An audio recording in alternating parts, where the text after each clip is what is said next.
সুন্দর টপটপে রসমলাই রেসিপি আজকে আমার ব্লগে দেখো একদম মিষ্টির মতো। তো হ্যালো এভরিওয়ান, আমার নাম অনু, আমার নতুন ব্লগে তোমাদেরকে স্বাগতম।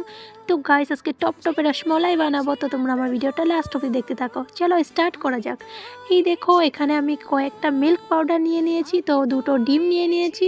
তো আমি একটা ডিম এখানে দিব, কারণ আমি অল্প করে বানাবো, ফার্স্ট এক্সপেরিমেন্ট, তার জন্য অল্প করেই সব কিছু করব। তো আমি ডিমটা ভালো করে মিক্স করে নিয়েছি। তো এটা ভালো করে মিক্স করতে হবে, তাইলে গোলটা ভালো হবে।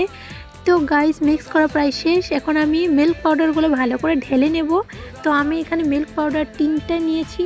তো তোমরা চাইলে বেশিও নিতে পারো, কারণ এটা কখনো নষ্ট হবে না, কারণ আমি ফার্স্ট টাইম বানাচ্ছি বলেই আমি অল্পটুক করে নিয়েছি, খেতে পারবো কি না তার জন্য।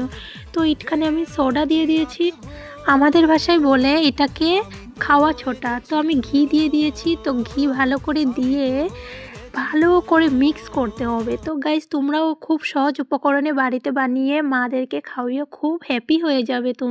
তোমরা দেখে নিও, আর মা তারা খুব ভালোবাসবে।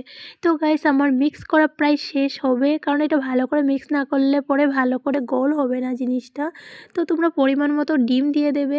তো আমি ডিমও দিয়ে দিলাম। তারপরে ডিমটা দিয়ে ভালো করে মিক্স করতে হবে, কারণ এটা ভালো করে টিক্স করে এটা ঢাকা দিয়ে রেখেও দিতে হবে অল্প সময়, তাইলে জিনিসটা সফট হবে। তো দেখো সুন্দর গোল হয়ে গেছে, কত অল্পটুকু দেখাচ্ছে না, বাট এটা অল্প না, অনেকটাই বড় বড় স্মলাই হয়ে যায়। আমি লাস্ট অবধি দেখতে থাকো, তোমরা বুঝতে পারবে কি ছোট ছোট করে আমি এগুলো গোলগুলো করলাম না।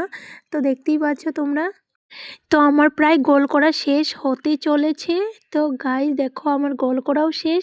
তো এখন আমি এটা কড়াটা বসিয়ে দিলাম। তারপরে এখানে দুধ দিয়ে দিলাম, দুধের পরে চিনি দিলাম, চিনি পরিমাণ মতো দিয়ে এলাচি দিয়ে দেবে। এটা এলাচিটা দিলে স্মেলটা খুব সুন্দর আসে। তো গাইস আমি এখন দিয়ে দিচ্ছি রসমলাইয়ের বড়িগুলো। তারপরে দেখো কি সুন্দর টপটপে রসমলাই, দারুণ হয়েছে খেতে, তোমরা বিশ্বাস করতে পারবে না। কত ছোট ছোট দিয়েছিলাম না, বাট দেখো কত বড় হয়ে গেছে। তো গাইস ফাইনালি শেষ। তো